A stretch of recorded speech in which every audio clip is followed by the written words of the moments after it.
Akam jirtan ala amanan sa'a naman mati watin kabajamtoota daawwattoota Oromiyaa Miidiyaa Neetwork Oduummaa kamanii dhahan sirtumna hojjin ani Muhammad Fantaalitiin. Oduu keenya jalqabaatiin manni murtii federaalaa Lidataa obbo Jawaar fi himatamtoonni isaa waliin jiran akka mana hidhaa idileetti dabarfaman murteesse. Guyyoota muraasa dura abbaan alangaa federaalaa himata shororkeessummaatiin namoota 24 galmee obbo Jawaar Mohammad jalatti himachuun isaa ni yaadatama. Himata kanaanis obbo Baqqalaa Garbaa dabalatee eegdota obbo Jawaar fi namoota biroo kanneen hooggantoota paartii morkattootaa ta'an dabalataanis hayyoota Oromoo biyya alaa jiraatan akkasumas miidiyaa OMN fi gaazexeessaa Oromiyaa Miidiyaa Neetwork Mallasaa Dirribsaa fi Gulala Olaanaa Miidichaa obbo Dajanee Guutamaa keessatti kan argaman turan galmee himannaa abbaa alangee yeroo darbe bana ilaaluuf manni murtii haqatti beellamuunsaa ni yaadatama. Manni murtii federaalaa Lidataa Addachaarraa ooleen sababa himatamtoonni hundi hin dhiyaatiniif himannaa kan utuu hin ilaalin beellama guyyaa biraatti dabarsee jira. Addachaarraatiin himatamtoota biyya keessa jiran keessaa obbo Dajanee Xaafaa dabalatee nama lama poolisiin beellama irratti waan hin dhiheessineef galmee himatichaa utuu hin ilaalin hafuuf sababa ta'eera. Dabalataanis himatamtoota abbaan alangaa federaalaa himata kana keessaa 4 biyya keessa waan hin jirreef isaan gara biyyatti fiduuf yeroo naaf kenname xiqqoodha kanaaf dhaddacha irratti dhiheessuu hin dandeenye jechuun poolisiin mana murtiif deebii laateera. Haa ta'u malee galmee himatamtoota har'aa dhaddacha irratti dhihaatanii qofatti adda baasuun manni murtii akka ilaalu poolisiin gaafatee ture.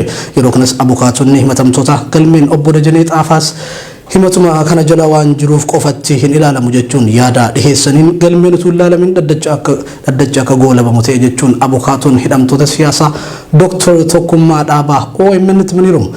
Dr. Tokkummaa Dhaabaa jedhama. Abukaatota Jawaar fa'aa namoota 24 Oye arra imanna ni kanuma galmee Jawaar Mohammad fa'aa namoota 24 Baqqalaa dabalatee jechuudha. Yeroo darbe himata banamee akka ture quba qabdu himata sana irratti kanaan dura himanni hin dhaga'amne ture. Sababiin himamni hin dhaga'amne immoo kan akka Dr. Birhaanuu Masqalaa ture sanyii kan akka Dr. Tsaggaayee Raggaasaa Araarsaa kan akka Dajanee Guutamaa inni aannee akkasumas Dajanee Xaafaa fi Mastaawariit kan jedhaman immoo galmee biraatiin himatamanii qaallitti waan jiraniif isaanis akka galmee kana irratti dhiyaatanii warri hin qabamne immoo karaa poolisii federaalaa qabamanii akka dhiyaatan dadni kennamee ture. Kanumaan har'a himanni dhagamuuf qophaa'amee deemamee jechuudha. Haa ta'u malee Dajanee Xaafaa fi Mastaawariitis poolisiin federaalaas manni sirreessaas hin dhiyeessine.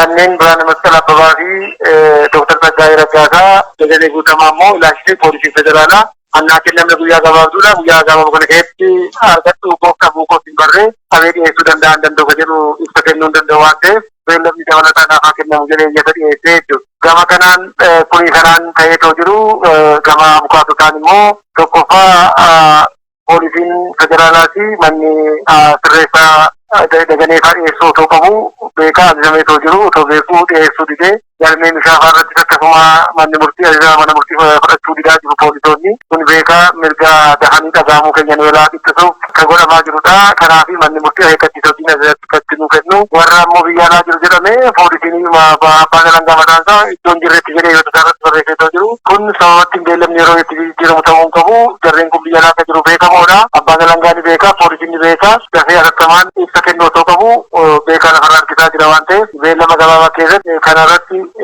haala ifa ta'een deebii akka kennu kan jedhuun dhiyeessine akkasumas samsaddiin ta'aa kanaan dura manni murtii federaalaa sadarkaa dura hakiima dhuunfaa isaatiin akka yaalamu ayyameefii ture. Haa ta'u malee poolisiin kana kabajaa keessa hin jirre himatamteessaa manni murtiin haaraan kun yoo ajaje malee siyaasni akka jedhanii rakkisaa jiran mana murtii akka inni himatu goonee akkasumas samsaddiin ani irreecha dhaqee ta'uun irreeffatiin hafeen beeku irreeffachuun barbaada.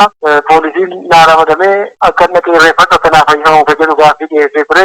Akkasumas immoo himattoonni warra kaanis qabeenya keenya akka bulchuu dandeenyu keessumaa boonaatiif illee bakka bu'ummaa maatii koof kennuu akka hin danda'u poolisiin akka na hayyamu kan jedhu gaaffii dhiyeessee ture. Kanuma wal qabatanii abbaan alangaa immoo himatamtoonni kun kana caalaa mana poolisii turuun qabanii mana sirreessaa naa galuu qabu mana sirreessaatti naaf ergamanii ana qabisa isaanii yaalii gahaa argachuu fi eegumsa gahaan akka godhamuu fi achitti haa ta'u kan jedhuun iyyata dhiyeesse.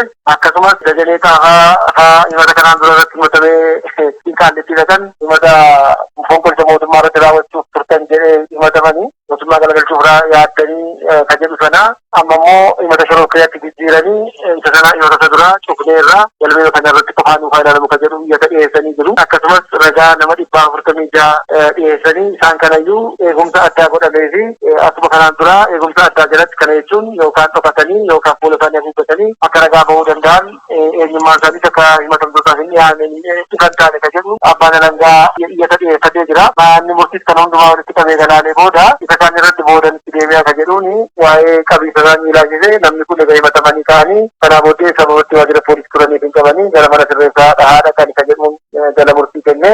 Mishaa maannoo soorii Shamsaddiin Xahaas immoo sababa tokko malee akka mana yaalaa deemee yaalamuu danda'u yaalamuu qabu ajaja dabarsee kabiraan Dajanee Xaafaa Masaarii manni murtii fi manni poolisii fi manni mana sirreessaa akka dhiyeessan warra immoo biyya alaa jiru jedhame kan immoo poolisiin akkamittiin lafa isaan hin jirretti irratti mul'isa akka ture wajjin wal qabsiisee isa kanatti akka dhiyeessu kabiraan waa'ee ragaa kanaan dura dhagahamee waraabamee nama qaqqabu ka jedhu immoo yeroo biraa beellama biraatiin jala murtii laanna ka jedhuuni himata dhagahuuf jarri kun dhiyaatan bu'aa ajaja kanaa eegee gaafa 21 himata jara kanaa jecha amantii waaqii isaaniillee irraa dhagahuudhaa fi yoo mormiin jiraate immoo mormiin isaanii yeroo itti dhageessifatan fi beellama gaafa 21 kuma lamaaf beellamee jira jechuudha. Galmeen hidhamtootaa kun ilaalamuu baatus dhimmoota muraasa manni murtii ilaaleen hanga yoona obbo Shamsaddiin Xahaa yaala gahaa osoo hin argatin jiraachuu isaanii wal qabatee yaadni gamaa fi gamanaa dhaggeeffatameera. Itti dabaluunis gaaffii bakka tursiisaa shakkamtoota waliin wal qabatee poolisiin dhiheessan shakkamtoota kanarratti himatni waan banameef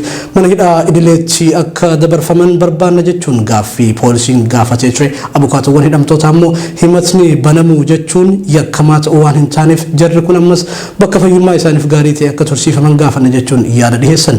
Obbo Jawaar Mohaammed garuu har'as nuti hidhamtoota siyaasaa waan taaneef murtii haqaa osoo hin taane murtii siyaasatiin rakkamaa waan jirruuf yoo barbaadan samii yookaan lafa jalatti nu hidhaa jechuun dhimmicha irratti yaada laatee ture. Manni murtiis yaada gamaa fi gamanaa ilaaluudhaan murtiiwwan sadii dabarsee jira.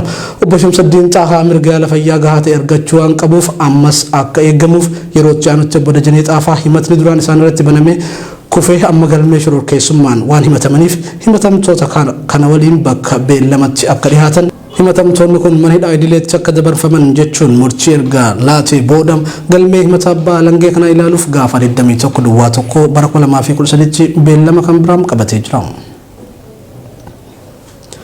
Qondaalota adda bilisummaa Oromoo fi namoota biroo guyyaa kaleessaa manni murtii olaanaa godina addaa naannoo Finfinnee mirga wabii eegeef poolisiin Oromiyaa bulchiinsa mana hidhaa sabbataa hiikuu diduu maatiin hidhamtootaa himan akka maatiin hidhamtootaa kun jedhanitti ajaja manni murtii dabarsu poolisiin diduudhaan hidhamtoota kana yeroo sadiif mana hidhaatti jijjiiraa jiru. Guyyaa kaleessaas mirga wabii nama 21f eegamee ture diduudhaan ajajni biraa hidhamtoonni kun amma gaafa 25tti akka nu bira turan qaama olaanurraa dhufe jechuun hiikuu didan jechuun maatiin dubbatanii jiru. Shawaa kaabaa Salaalee aanaa warra jaarsotti humnoonni mootummaa mana hidhaa keessatti ga'eessa ganna 41 ajjeesuun himame. Akka maddeen keenya Salaalee irraa bilbilaan OMN itti waraana bilisummaa Oromoo kan hidhatee bosona jiru wajjin hidhata qaba. Sababa jedhuun poolisoonni addaa naannoo Oromiyaa qeerroo fi manguddoota naannichaa hiraarsaa akka turan ibsaniiru. Waraanni mootummaa obbo Ligabaa Irraanaa nama jedhamu mana jireenyaa isaa dhaqanii barbaadanii wayitii dhabanitti haadha warraa fi ilma isaa fuudhanii hidhan kan jedhu namni odeessa kana nuun gahe boodarra obbo Ligabaan waajjira poolisii dhaqee harka kennatee akka hidhames ibsaniiru.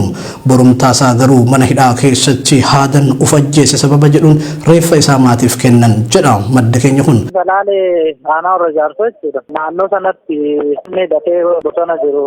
Waraanni bilisummaa kun milishaa gandaatirra naannoo kilaashii 8 maal fuudhan jedhani. Sababa sanii wal qabatee dargaggaa naannoo sanaa walitti qabanii kan hidhanii sana booda gaafa dargaggaa naannoo sanaa walitti qabanii hidhanii mana hidhaatii baasanii kan reebanii sana booda namoota gurguddaas namoota umriidhaan deeman namoota gaggeessota dargaggoo qofa osoo hin taane namootuma umriidhaan deddeeban illee simtu waan kana qindeessadhanii namoota gurguddaa kanallee manuma hidhaa kana geessanii reebaa turanii nama kana keessaa namni du'e amma mana hidhaa keessatti fudhee jedhanii jaarsa agarsiisan kana Ligaabaa Irranaa jedhama. Ligaabaa Irranaa isitu qindeessaa jedhanii kan isa qabudha gara iddoo haanni kun itti milishaarraa meeshaa guurrate kana dhaqanii namicha gaafa qabudha deeman namicha manaa dhabanii maatii isaa ilma isaatii fi haadha manaa isaa fuudhanii gaafa mana hidhaa fuudhanii deeman namicha harka of kenne dhaqee halkan du'ee bule jedhanii ganama sana halkan of fuudhee hiitiidhaan hin dhaabne maalidha jedhanii reeffa namichaa nama biyyaa waamanii dhaqanitti agarsiisanii reeffi namichaa galgala kenne bariisa reeffi isaa mana hidhaa keessaa ba'e jechuudha. Ofii ajjeesaniiti haadhaan of fuudhee mana hidhaa keessatti of fuudhee hiitiidhaan hin dhaabne kunoo laalaa maalidha jedhaniiti nama agarsiisanii kan booda reeffi isaa fuudhanii galchanii jechuudha kaleessa ganama. Kabajaan ayyaana irreechaa baranaa ilaalchisuun aanaalee akka Kuyyuu, Dagam, warra Jaarsoo, Hidhaabuu, Abootee, Dharraa, Fiichee, Muka Xurrii fi kanneen hafan biroorraa deeggartoota fi miseensotuma bilxiginnaatu hirmaata jechuun kaadireen sirnichaa hawaasa burjaajessaa jiran jedhamu qeerroon salaalirraa yaadanuuf laatan. Kunni godina Shawaa Kaabaa Shaggaritti argama. Mallee yeroo ammaa akkuma beekamu waajjirri aadaa turizimii bilxiginnaadhaan hoogganamu ijoollee basaastota qeerroo basaasaa turan namoota muraasa ofitti qabanii durguu kaffaluu fi irreecha kanallee nama muraasa baajii qabutu deemaa waan jedhutu farfamaa jira. Aanolee muraasa aanaa Kuyyuu, Dagam, Hidhabuu, Abootee aanolee tokkotti kanatu raawwatamaa jira. Sammaddiitti illee immoo bilxiginnaa lafa qabsiisuu waltajjii jedhuun akkasumatti miseensotaa fi ergamtoota fi basaastota isaanii of jala oofanii waltajjii irra jiran gidduu kana guyyoota muraasaaf dhimma irreecha wal qabatuu fi paartilee morkattoota akkamitti taphaana lagoonaa waajjira paartilee morkattoota banamanii jiran akkamitti cufsiifamaa namoota hidhamne akkamitti hiisisnaa qeerroo mata jabeessa fi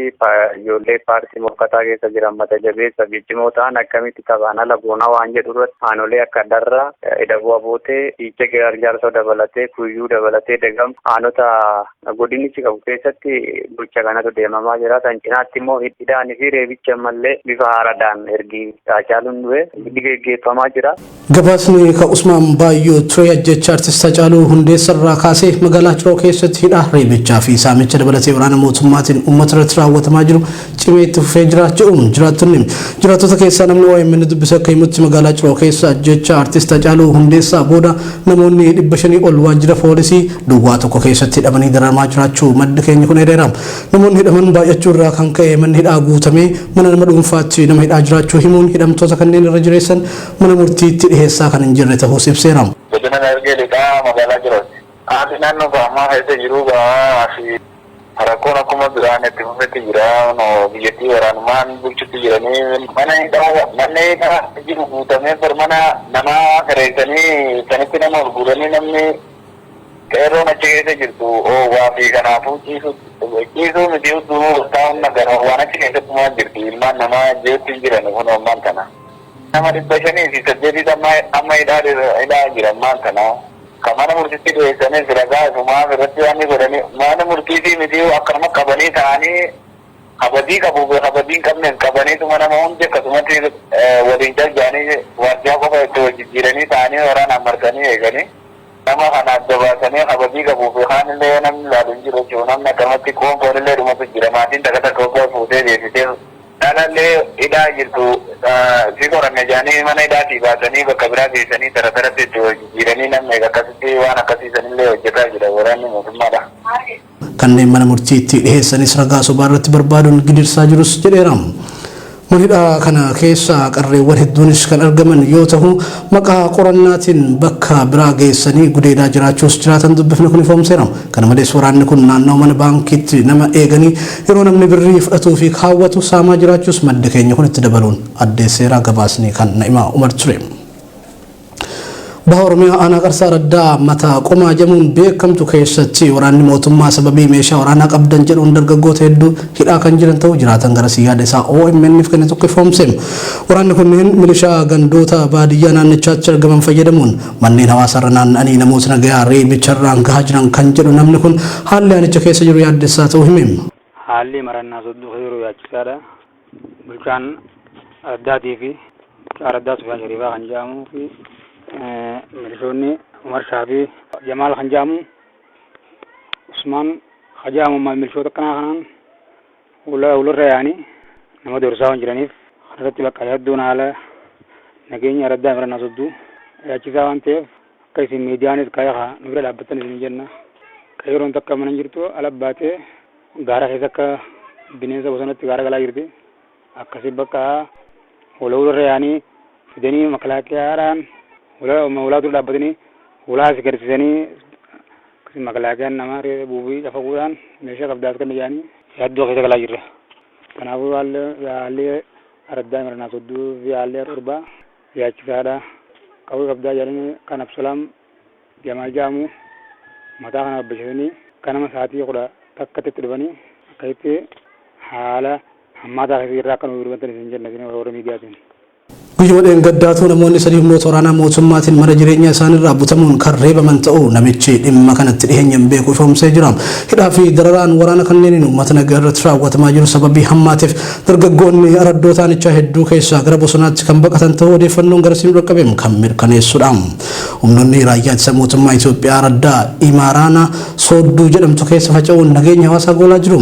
Qaamonni mootummaaf amanamoo ta'an basaastummaa irratti bobba'uun reebicha hamaa irratti raawwatan jedha jiraatan kun. Haalli aanicha keessa jiru sodaachisaa ta'uu wal qabate bobbaanee galuu yaaddessaadha jedhu jiraattonni aanicha Faayidaa Iliyaastu gabaase. Qeerroon godina Shawaa Lixaa aanotaa fi magaalota hedduu keessa jiran walitti dhufuun rakkoo akka sabaatti nu mudatee jiru kana akkamittiin keessaa baana. Mata duree ijoorratti marii bal'aa geggeessan qeerroowwan kunneen magaalota akka Gincii, Amboo, Jalduu, Kaachis, Gudar, Dirreen Cinnii, Baakkoo fi kanneen biroorraa walitti dhufuun qophii fi tarkaanfiin itti aanu maal ta'uu akka qabu irratti marii taasifneef qopheessaa jirra jedhan qeerroon Shawaa Lixaa aanotaa fi magaalota adda addaarraa OMN'f yaada isaanii laatan. Mariiwwan kanneen keessaa qophii ayyaana Irreechaa Ramaddii barattoota Oromoo Yuunivarsiitiilee naannoo Amaaraa dhimma fulbaana 30 fi himata shororkeessummaa kan OMN dabalatee hooggantoota Oromoo irratti banamee laachisuun yaada wal jijjiiruun tarsiimoo fuulduraa irratti marii akka taasisan namni marii kanarraa qooda fudhate OMN itti himee jira.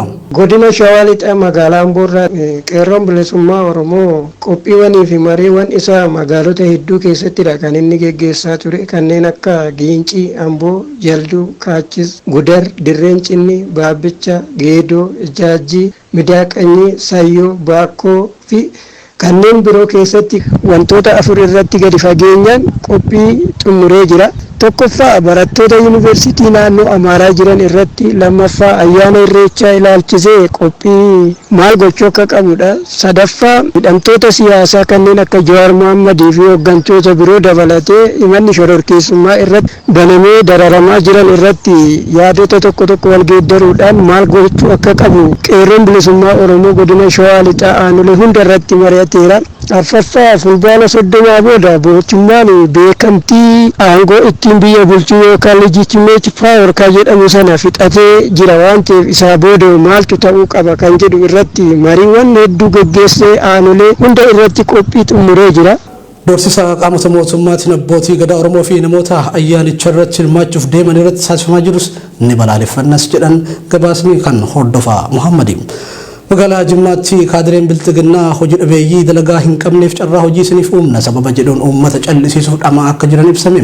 Kaadireen mootummaa warra hiree hojii argatan jechuun ganna muraasa keessaa namoota 1,000 ol maqaa isaanii waraqaa irratti baasanii maxxansuun uummata gowwoomsaa jiraachuu jiraatan magaalaa Jimmaa tokko OMN itti hime. Mootummaan maqaa hojii dhabummaatiin yoo xiqqaate zoonii tokko keessatti yookaan immoo daree muraasa keessatti jechuudha nama 1,000 ol kan ta'u maqaa baasee maqaa hojii dhabummaatiin hojii isinii uumna jedhee haala kanaan fidee maqaa nama yoo xiqqaate 1,000 ol ta'u garee muraasa keessatti fidee kan maxxansee akkasiin uummanni burjaaja'ee maqaan koo maaliif dhibe kaan jedha kaan immoo maqaan kan koo hojii dhabummaadhaan maaliif asirratti maxxansitan jedha filannoo darbuudhaaf jedhanii haala kanaan nama baay'ee maqaa qindeessanii hojii isiniif uumna jedhanii haala kanaan warra hojii dhabeeyyii jedhanii warra hojiin qophaa'eef jedhanii haala kanaan maqaa namaa baasanii filannoo darbuu jedhanii.